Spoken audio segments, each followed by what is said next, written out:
Hello everyone, it's Shane Kanto, your Wasteland reviewer, and I'm here to review Great Freedom. And this is a new drama from director and co-writer Sebastian Meise, and this focuses on a story in post-war Germany where a man, Hans Hoffmann, is arrested and imprisoned for homosexuality and winds up trying to deal with his urges and his feelings inside prison, along with some of his fellow prisoners, including Viktor and Leo, who he has relations with, he has feelings for.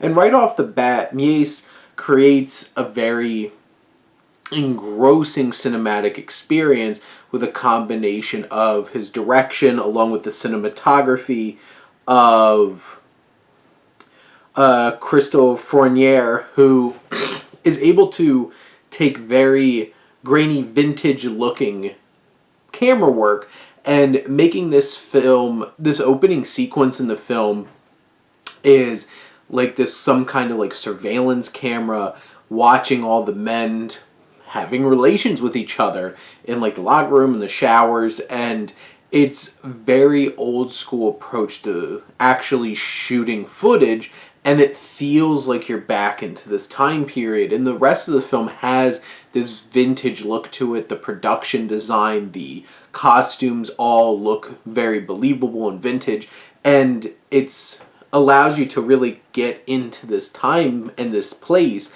because the time period and the setting is very important to why what's going on is a thing, why homosexuality is illegal at this point. And the feel to the film, Meise just creates this engrossing and voyeuristic approach to telling the story where we feel in it. It's very intimate. We're in some very intimate moments where it's just Hans and another character secluded, hiding, having very intimate moments with each other. And like, this is very European, so it does not pull any punches or shy away from showing the human body, and it is quite graphic in some of the things that it shows, and is very vivid in the ways that it represents these kinds of relations going on between these men in this prison.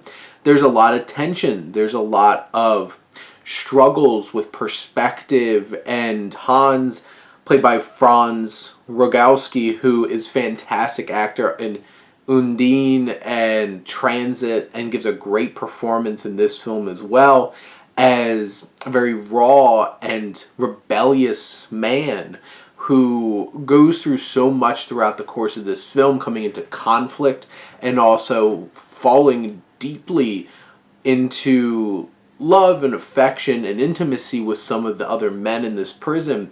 And you see him just pour all of his emotions out, and you see some very heavy emotional moments between these characters that are very raw and poignant and moving. And you have Georg Friedrich, who plays Viktor, who is a man who feels this strong connection with Hans, and they come to a lot of conflict with each other, their perspectives and what they really want out of these relations. And you have Anton von Lucke, who plays Leo, who is a younger man who gets involved with Hans, and how their dynamic is different than what Hans has with Viktor. And this film is very layered. It's hopeful in many ways. It is a highlight of human will to, fight repression, to fight for life, and to live fully, and fight to the point where you're resilient enough to make it back into a life where you could fully live your life with as who you are. And this is a very powerful and moving experience. It's definitely a great film. Highly recommend this. It's not an easy watch, but it's definitely something worth your time and the investment into this film. You can check it out right now. It's streaming on Mubi. But those are my thoughts on Great Freedom. Let me know what you think, and let's talk some movies. But thank you as always for tuning in and supporting your Wasteland reviewer.